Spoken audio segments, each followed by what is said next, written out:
Accessing library computer data.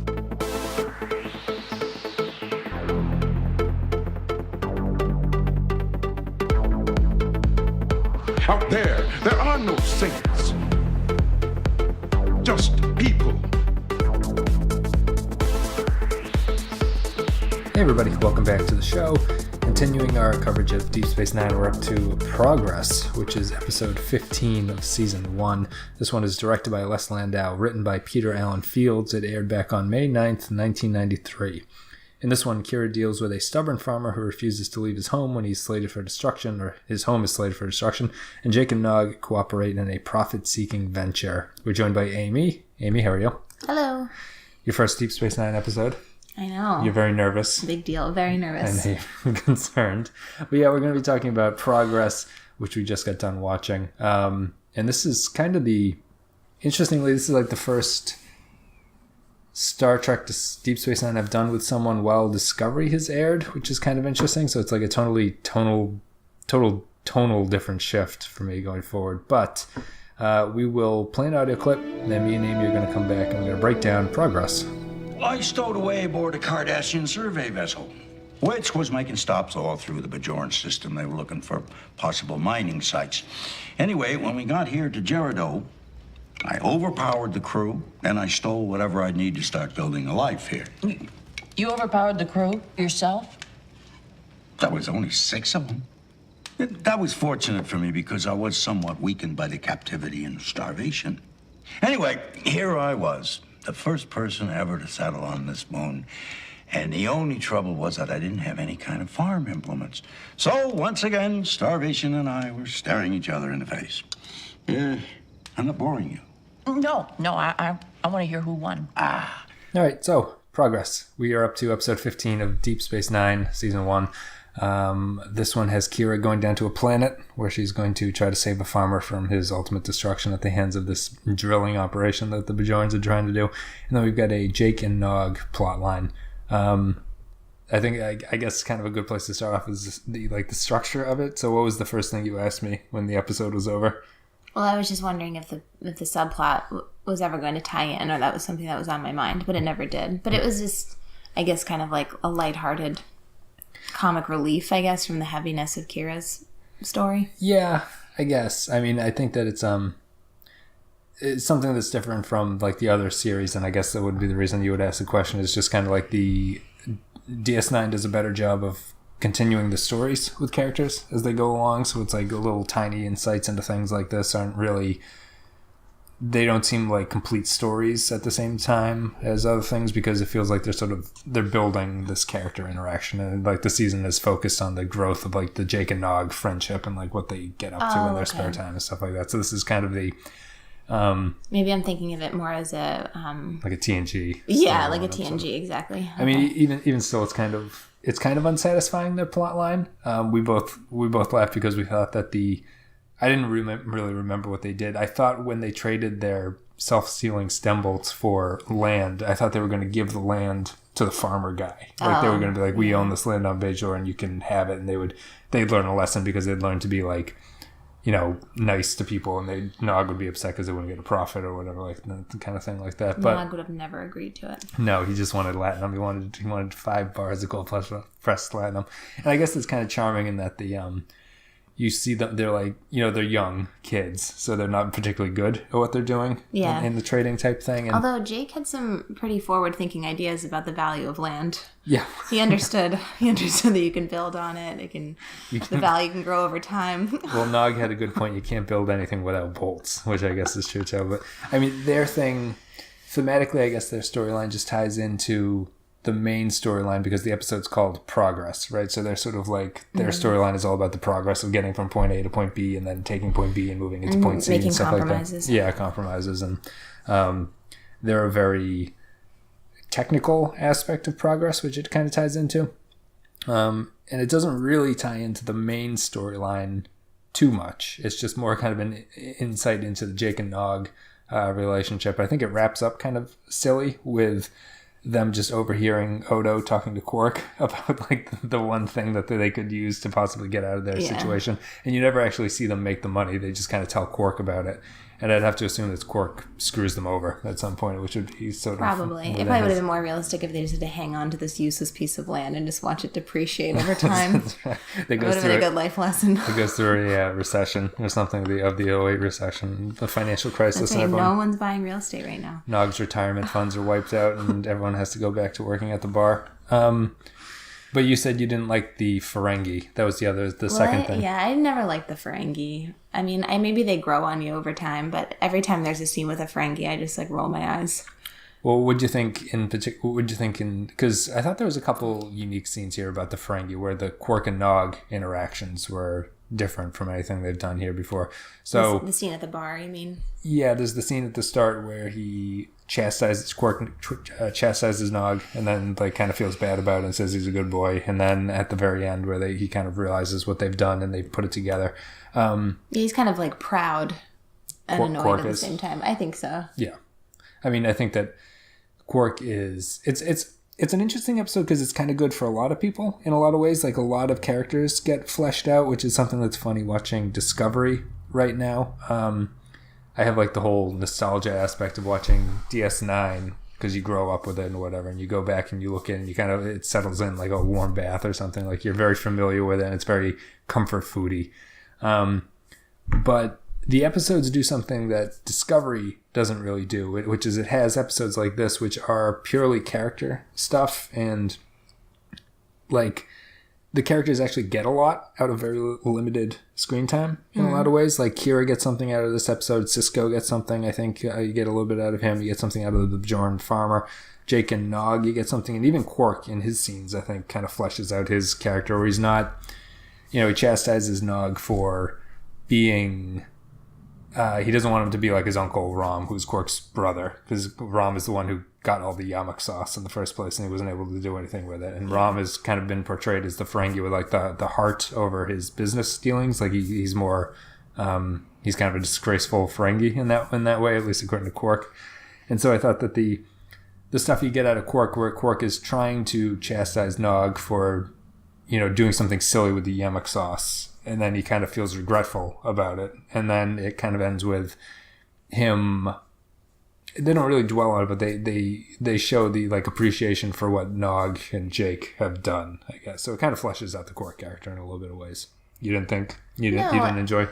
No, it's not that I didn't enjoy it. I definitely enjoyed the Kira storyline a lot more. But I think, it did show... I don't know, if one of the themes of the episode is like tensions within character, I guess on like a much smaller scale in Quark's case. I mean, he's obviously trying to, be somewhat of a role model, or I guess he does he loves his nephew, even though he might not be very good at showing it. Yeah. That as much as he's focused on just getting money and is just greed, there's also a side of him that cares. Yeah, and I think that they hadn't really shown that in relationship with Nog to this point, which so I think is kind of a interesting episode. It was written by Peter Allen Fields, who's written a bunch of TNG and Deep Space Nine episodes, and he's kind of interesting in that he's very effective at writing stories about characters. He wrote Inner Light. Oh, and you wrote the Dax episode? He wrote Dax. Yeah. For TNG, he wrote Half a Life, Cost of Living, and Inner Light. Inner Light and Half a Life, I think, are very good episodes. Cost of Living is not that good. But he wrote a bunch in DS9. He wrote Progress, Duets, and In the Pale Moonlight are kind of famous character episodes. So he's a very good writer at writing these kind of emotional character stories that, like, in the hands of a wrong writer, I think could be really sappy and turn out pretty horribly. Inner Light is probably one of the best, 10 best episodes of Star Trek in general. And this episode features, once you get away from the Jake and Nog storyline, it features the Kira storyline, which is her dealing with this farmer down on the planet. And I don't know, what do you think? I find the episode to not be terrifically exciting, but I think it's effective, and I think it serves the purpose of fleshing out the characters, even if the story itself is not particularly great shake. So I do think it has a couple great moments. What do you think overall? I really enjoyed watching the Kira storyline. I didn't... I thought the actor who played Malabak was good. A patron mentions this, but I'll bring it up now that I was thinking it too, and I laughed when I read the Patreon comment because we're going to read those after we get done with our discussion. But he called him a poor man's Anthony Hopkins. He does kind of look like Anthony Hopkins. Yeah. But I as a viewer, I liked him, so I could understand how Kira was drawn to him also. But I thought. Oh, sorry. What were you gonna say? No, go ahead.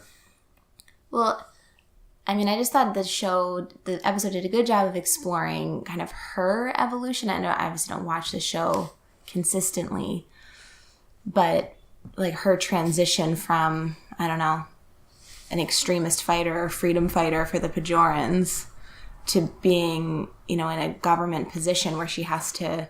She's the authoritarian, basically. Yeah, and the burn. I thought like when she put the torch to his house, I thought was a pretty poignant scene. I think the ending is probably it doesn't, the episode, I have to give it credit for, it doesn't end the way that you think it's going to. Like, she takes a pretty drastic measure at the very end, and I like the fact that it cuts after she says to beam up. Like, they don't show you the aftermath of like how their relationship, or like even if he end up going up, you don't really know. I assume he does go up, but I assume that he probably is not happy. Like, we'd have to assume that he's not happy going forward with the rest of his life, right? I would think so. He's either. I mean, I think you could even, consider that maybe he jumped into his burning house, or like didn't go, which would be more in line with his character. I mean, I don't think he would just fold and go. Yeah, I could have also seen a scene that it ends with he grabs her phaser and shoots himself with it like that. That could be another thing for him. I think that the ending that they chose is really effective though, and it's like, I don't know if I guess I'll just sort of square the circle for you. So Kira was raised on Bajor. She was born during this 50-year occupation by the Cardassians of Bajor, where they like enslaved the planet and then strip mined all the resources out of it and left the Bajorans with nothing. So the Bajorans ask Starfleet for help when they get back on their feet, and Starfleet obliges. That's why everyone is there. That's why the series exists. And Kira is sent as a liaison from the Bajoran government to serve with the Starfleet on DS9 as like an intermediary between the Bajoran government and Starfleet. And so she has this whole history with the Cardassians. And then the whole point of the plot is that the Bajorans need to heat a lot of houses on their planet, very SimCity kind of problem. And they are going to drill one of their moons for energy. And the problem with doing this is that it's going to kill everything on the planet. And so they evacuate the planet. And this farmer is the one who wants to stay behind with a couple other people who are survivors of the Cardassian occupation. He doesn't want to leave. So scary mute people with pitchforks. Children of the Corn sort of or something. Yeah. It's very very antagonistic. He doesn't get into detail about why they can't talk either. It's kind of a weird, I mentioned in Emissary, like the horrors, like the series is telling you like horrible things happen to the Bajorans, right? But the worst you see are like people don't talk, like they seem fine in every other way, but they're don't. So traumatized.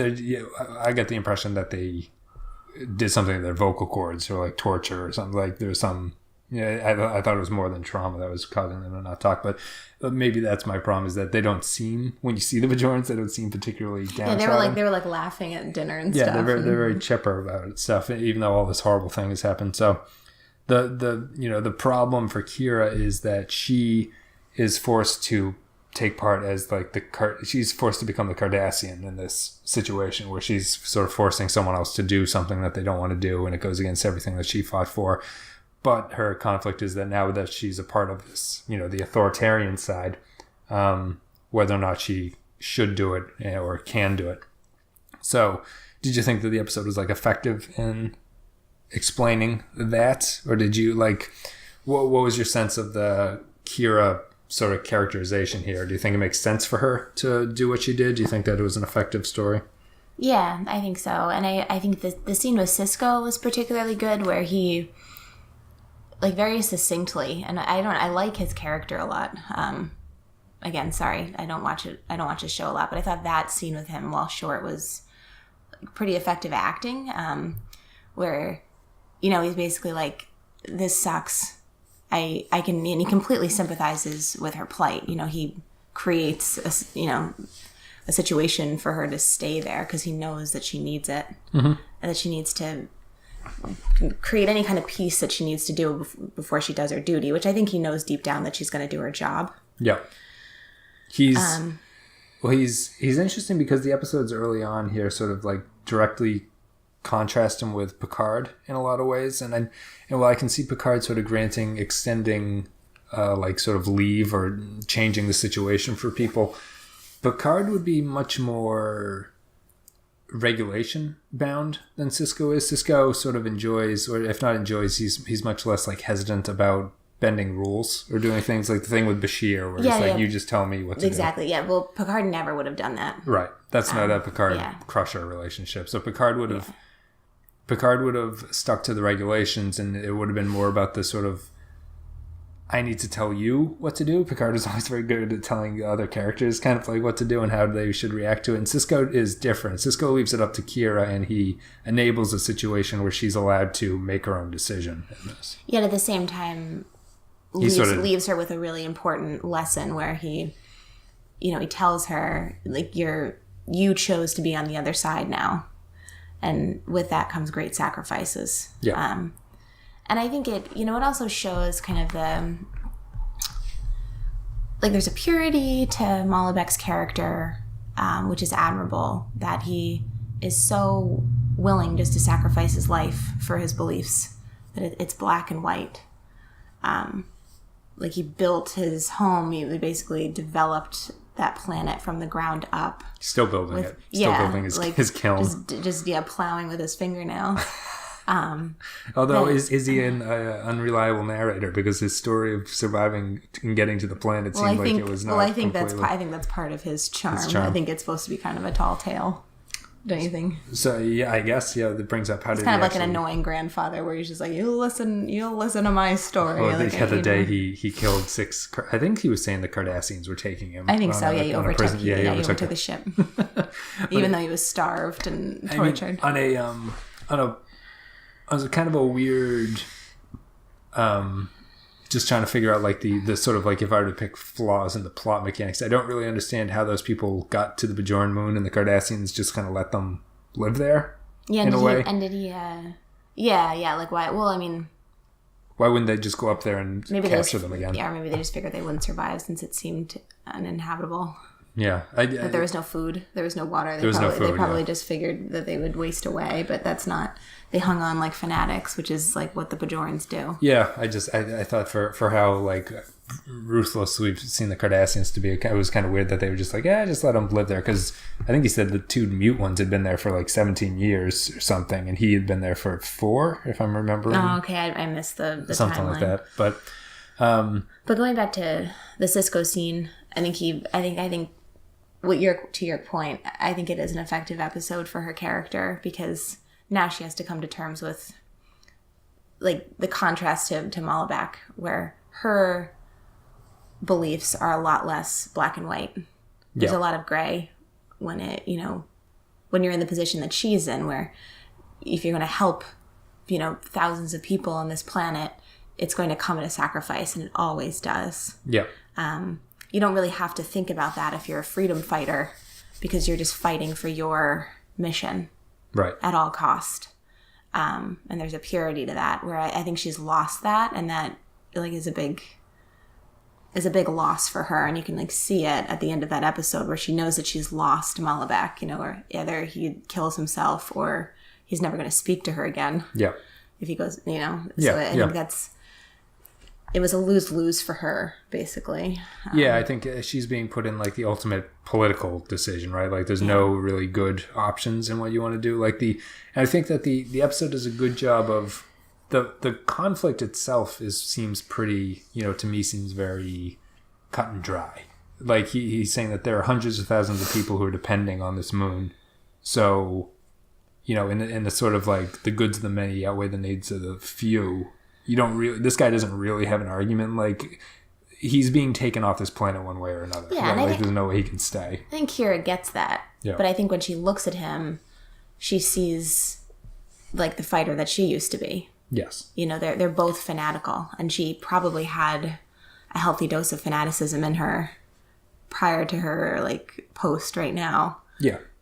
That she can that's familiar to her, that is admirable to her.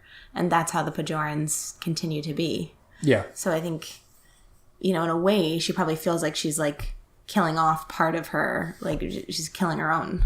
Right, in sort of a literal and figurative way. I think that it's important to know her backstory here. It's important to know that like the Cardassian relationship to her, like why this is a difficult storyline for her, because it's a story that really wouldn't work in any other context unless you had all of this backstory going for the characters. Because if it's just about whether or not you should take this guy off the planet, that's not a very interesting story, because it's like obviously these 3 people should be taken off the planet to enable hundreds of thousands of people to survive the winter on Bajor or whatever.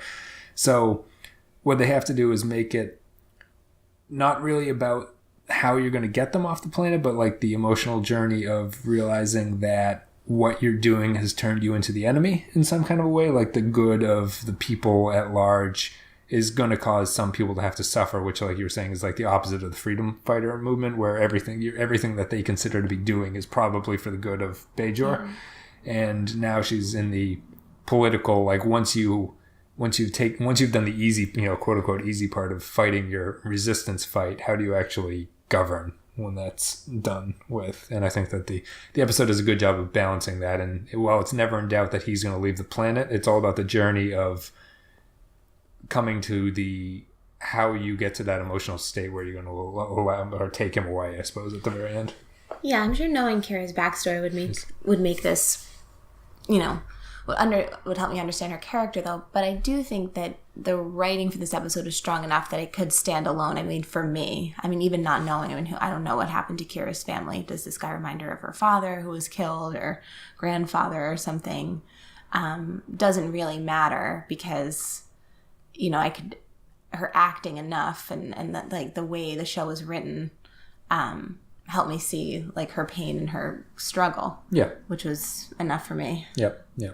Yeah. I just, I think it's a good episode because it takes the plot that what they've given you for the nuts and bolts of the plot is augmented by everything that's going on with the series, which is something that the series hasn't actually been very good at doing to this point. It's like a lot of the scripts have been TNG castaway scripts that they didn't want to film for TNG, and they just stick them in the Deep Space Nine, and it doesn't really work. But this is an episode that was like clearly built for the show. It makes use of all the stuff that's going on in the series. It makes use of all the character backstories. It gives you a plot that only makes sense with these characters. Like if you did this in a TNG episode, it wouldn't work at all. They'd have to add some kind of thing to why he wouldn't be able to leave or something like that. Yeah, and then it ends, fairly darkly. It's a fairly dark ending for something that you feel is going to pick up at the end. She burns down his house. She shoots his kiln, and then, says that everyone has to move forward. At this point, she's sort of saying that she has to move forward by accepting her responsibility. He needs to move on with his life. He has to leave this moon and go back. Yeah, I don't know. Did you have anything else you wanted to say about this one? No, I don't think so. I thought the ending was pretty powerful. I was actually kind of surprised and impressed that it ended there, because I was expecting us to have like Kira and Sisko like chatting on the ship or something and like hashing out how she felt about it, just to kind of like hit the point home, which is sometimes what would happen with Next Gen. I actually thought that she was going to convince him to go, and he would go at the very end. I hadn't seen this episode in a long time. I thought that she was going to somehow, when she shoots the kiln, he would be like, oh, like that's the moment that he's like, oh, you're right. Like everything here is just like my past and I need to move forward. It doesn't happen that way. It ends on a very dark note. Yeah. Or even what I even thought was like even more likely was that she would get that he wanted to just die there and that she would have left him. Right. Yeah. So would you have left Molinak? What was his name? Molbak? Molbak. Would you have left Molbak on the planet, or would you have done what Kira did? I mean, it'd be hard to leave someone next to their burning house and kill him. I'd probably do what Kira did and try to bring him back just to give him a fighting chance to see if he'd change his mind. Yeah. But, who knows? It wasn't his choice, though. He wanted to stay. Yeah. Yeah. So, I guess that the whole rationale for needing him is that they they can't just kill. In Starfleet's mind, it would be better just to sort of forcefully remove him from the planet than start drilling and kill him. And so I guess they do that there. But I don't think we ever touch in with that character again. For like, I wouldn't expect to ever see him again. No, I think it's more effective just to have it end there because I think it's pretty clear that they're gonna have a severing. Maybe he can build a new home with the self-sealing stem bolts on Bajoran, and he can be happy hopefully, with it. yeah. Things might be looking up for him in Bajoran. Yeah, he can have some yamak sauce and all that stuff. What is yamak sauce? Is it like Tabasco? Cardassian barbecue sauce, I think, basically. I don't and know it's if like they disgusting. ever... No one else really likes it, but the Cardassians love it. And apparently it's expensive, so it's probably different than barbecue sauce. Maybe it's a special kind of barbecue sauce. But that's it. Me and Amy are going to play an audio clip. Then we're going to come back. We're going to give patron thoughts. We'll give our final thoughts, and then we'll wrap it up. So you chose your uniform over me, after all? That's not true. The time I've spent here with you has meant so much to me. But it's over. It's time we went on with our lives, mine and yours. You say you're my friend. Prove it. Use that weapon on me. I can't. If I leave here, I'll die. No, you won't. I won't let you.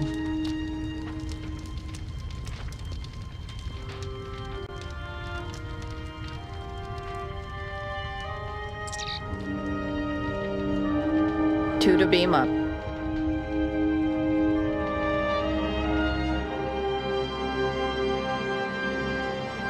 Hey everybody, hope you enjoyed that clip. We're going to be reading patron thoughts now. If you guys support the show on patreon.com, you go to patreon.com/thepensky you can give a couple dollars a month. You get extra podcasts and extra content, and you also get the ability to comment on upcoming episodes of the show, and you get your comments read live here, and we can react to them. So if you guys go to patreon.com and you support the show, you'll have a post on our page where that'll list out all the episodes that are upcoming, and you guys just leave a comment there and you'll get them read. So we're going to go through it now. Progress. Clever Orbits writes, Progress was heart-wrenching and sad and surprisingly potent for the first season of any show, though it could only have been done here of all the Trek series. DS9 above all, except Discovery, which does this too and maybe even better, is about consequences and the layers of meaning created through ongoing experience, relationship, and choices. I'd agree with all of that except Discovery, because I don't like Discovery, sort of. But you haven't watched any of the Discovery, have you? I watched the first two episodes, I think. Yeah, the first two. And DS9, I agree that DS9 does that the best of all the Trek series because it's the most about consequences simply because everyone is on a station. The location never changes, so the characters, like what they do actually remains with them. They can't just fly off at the end of the episode. And this is kind of that example of what DS9 does fairly well at a certain point. This episode's pretty good, and then moving forward, they start to get better at it. Do you want to read Kyle Barrett's? Sure. Progress. I remember not liking this episode, but on rewatch, it was a pleasant surprise. Despite some overacting early on, the episode is a big step forward for Kira's character, and she plays off the Anthony Hopkins lookalike guest star really well. I do kind of wish it was more of a bottle episode focusing purely on Kira to up the emotional intensity of the finale, but I did enjoy Nog and Jake's MacGuffin swapping schemes despite the change in tone. Yeah, I would agree with that. Yeah, I mean, I understand why the Jake and Nog story is there to kind of lighten things. Like otherwise, I think the episode actually might be worse if that storyline wasn't there and you spent all that time with Kira, because I think what happens down there isn't that complicated. So you'd really just sort of draw out the scenes that you have there. There's no way to sort of add more plot mechanics to it. It would just be about more talking about the same thing. And I almost hit my limit of the episode in the amount of times that he was just telling stories kind of thing. Like it's kind of his character beat is that he's kind of this goofball who tells these sort of tall tale type things. But I was sort of running out of patience with it by the end. Yeah. Yeah, no, I think it's good to have like a diversion. And it did make the episode move pretty quickly. Yeah. It never felt like it dragged at all. Yeah. And it's obviously it is a change in tone. So it's a bit of a weird comedy plot line to have in a darker episode, but I didn't mind it. I giggled too in the scene, just talking about like a comedic effect, was when Dax and Kira were doing like recon to make sure that everyone had evacuated, and Their boy talk. yeah, their boy talk was kind of funny. Yeah. You had me show you a picture of Morn. Yeah, I wanted to see who Morn was. All right, and then lastly, you can read it. It's Matthew Ross. Progress always elicits Harry Randall Truman from Mount St. Helens eruption. Damn, I'm getting old. You ain't getting me off this here mountain or moon. Get off my lawn and kiln. And I also think it's a great question of... Direct question. Oh, sorry. Oh my gosh. A direct question of... Star Trek. Of Star Trek in general. Dude, there is an ST there. Amy's illiterate. Yeah. She's blind and reading by Braille, and it didn't print out for her. I'm so tired. Our son's been sick. We haven't been sleeping. Do the needs of the many outweigh the needs of the few? Or more directly, do the ends justify the means? So should we hold up the millions on Bajor for one guy? And maybe it's also an announcement as we get older, we all become the man. I like that point at the end. It's, I guess you could see it as an aging metaphor, which would be Peter Allen's field strength because he did The Inner Light, which is all about aging too. But yeah, I think it is about just the passionate dreams of youth kind of get replaced by this sort of like, well, you got to pay the bills. Like this is the kind of stuff that has to go on, and we have to do. It might not, and especially I guess once you have kids, it's more about like what's better for the whole than it is for me. Sort of that like removal of a level of narcissism as you get older. And I think the episode kind of touches on that in a lot of ways. Ironically, because not ironically, but oddly, because the guy is old and Kira is the younger one. But I guess it's about her coming of age story. And I think but I think also it's a good point on how I do think in some ways people circle back to become a little bit more egocentric as they get older in terms of just trying to... In terms of Mullback, you mean? Yeah, and like symbolizing like this is my legacy, or like this is what I believe in. Sure. Even if I'm holding like thousands of people like basically hostage for not having any heat, or like right.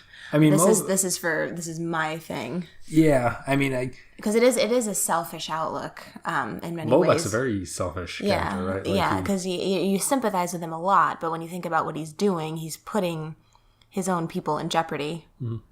And the episode doesn't really push that on him. No, Kira is never about like you have to, what are you doing to the hundreds of thousands? And it's odd that he never has a reason why he basically, the only reason he doesn't care is because he's like, well, the moon is my home now. I don't live on Bajor anymore. He doesn't really have a reason for not liking the Bajoran people. Yeah, he's almost become more like Mullback than Bajoran.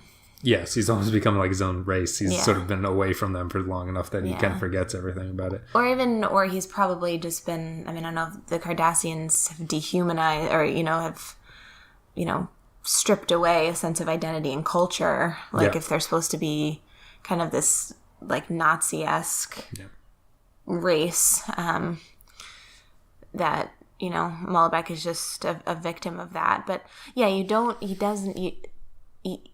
he's never challenged to examine the selfishness of his choices. Yeah. At all, which, good point, Matthew Ross.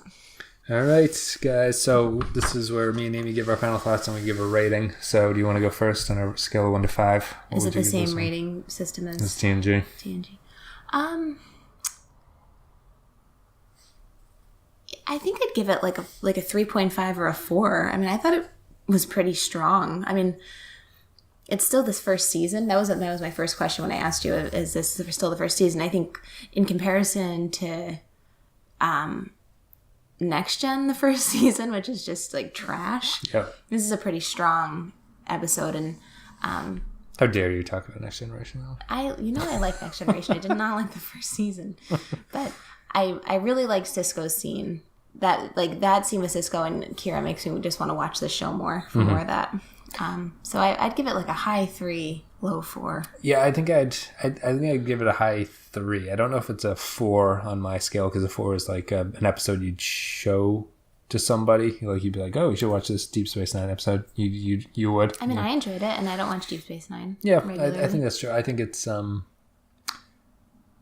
Yeah, I think it's more just me potentially knowing that there's room to improve a little bit. I think I'd say it's a very good episode, and it's a very good episode for the first season, which has actually been pretty weak, all things considered. But it's a strong 3. It's probably a top 5 episode of the season. I don't know where it would rank in that 5, but it would be in there. And yeah, I think it's an enjoyable, solid episode that there's nothing really wrong. It makes you think a little bit. And it's good for all the characters and all that jazz. It makes me appreciate, too, that I think the foundation of DS9 is just a pretty compelling idea. How would you describe, if I were to tell you this, I'm not saying this is true or not, but if I were to say this is a typical Deep Space Nine episode, how would you compare it to TNG? What would you say the difference between the series is? Well, there just seems to be a little bit more complexity to the DS9 world. Mm-hmm. Where I get nervous because I know a lot of people that listen to your show are like big Trek fans. So excuse me if I'm oversimplifying things, but like the next gen shows were typically, Picard and his crew would set out, and come upon a place. Usually the Prime Directive would play a part, and it would usually end kind of with the Enterprise intact, and then they would be sailing off to their next adventure. Mm-hmm. Whereas in Deep Space Nine, it's kind of this muddled, complicated mission from the outset where, Sisko's an outsider, Kira's an outsider. There's a lot of just like people kind of having to operate in this world that is out of their comfort zone in many ways. No one really set out to be at Deep Space Nine. It was something that like they have to do, which is different from the world of the Enterprise, where like, everyone wants to be. Everyone wants to be there. It's like they're all heroes in their own eyes because this is their ultimate goal. So I think that's a strength of Deep Space Nine. Yeah. I think and the way that Sisko is a commander shows that, where he, it can't, like you were saying, it can't be by the book because they're kind of writing the book as they go. Yeah. They're on the frontier. Yeah, which is a difference with Next Generation. Yeah, I think it's I think the TNG is much more. Someone wrote an article recently that I enjoyed just because I disagreed with them. They were writing about Discovery. They called TNG a philosophical procedural, which I thought was a good description of what TNG is. And Deep Space Nine is much more of a sort of getting into what the actual like Federation means in a lot of ways, and it does more stuff like this where it's character digging into a character as opposed to the cast of TNG is always working together to be one whole. Like you have all the characters in TNG kind of complete each other to be like one super character, and Deep Space Nine is different than that. It doesn't really do that. Even in the way that Sisko kind of stays out of the way here. He inserts his opinion, but he leaves whatever is going to be whatever's being done up to Kira at the very end. But that's it, guys. Yeah, that was well said. I agree. Well, thank you, Amy. Thank you. It's the first time I've said that to him all day. I think we're done here, so I'm going to give it a 3. Amy would give it a 4. Well, I have a 3.5. All right, 3.5 and 4. That's it, guys. Thank you very much for listening. Hope you're enjoying the show. We're going to be getting back into the swing of things with Deep Space Nine. I know we've been off a little bit. Every time I say Deep Space Nine, I kind of feel like my teeth whistle or something. I don't know if that's actually happening, but I have to call it just DS9. I think that's an easier way to go. We're going to be getting back into DS9 after Discovery. And Discovery threw more of a wrench in the works than I thought it would. I think the regularity of like a late Sunday night review throws off my week in a lot of ways. Like it's hard to recover from the late Sunday. But Discovery will be on a break. We'll get back into DS9 and continue on because it's nice to get back into DS9 after Discovery. So there will be more regularity with the shows going forward and all that jazz. Anyway, if you want to follow us on social media, you can go into the video description below, or you can go into the podcast description. There's all the Facebook, Twitter, blah, blah, blah, all that junk. As I mentioned at the start of the little section, if you go to patreon.com/the Pensky File, you can support the show. You get extra content, you get extra podcasts, and you get a chance to sort of add your voice to the podcast by leaving comments about upcoming shows. We've got a bunch of good ones coming up. So if you haven't done it yet and you're a patron, go over to the post on Patreon, leave your thoughts, leave your comments, and you'll get read out on the show. And last but not least, the highest tier of Patreon supporters, one of their perks is that they get their name read on the show. It's Stephen Cobb, Ben Douglas, Tax Owlbear, Kyle Barrett, Joint Mango, Vincent Adultman, Tarek Latif, Matthew Ross, and Mike Burnett. Thank you very much, guys, to make the show possible. And I think that's it, right? Are we done? I think so. Thanks for listening. Thank you. And, well, Amy, thanks for coming on. I guess I should say that, too. Thanks for having me. I'm sorry your other guest had to call out sick. I know. Clay came down with horrible diarrhea or something. Right? I'm really sorry. He'll be back soon, guys. Don't worry. But, guys, thank you very much for listening. We'll see you next time. Bye.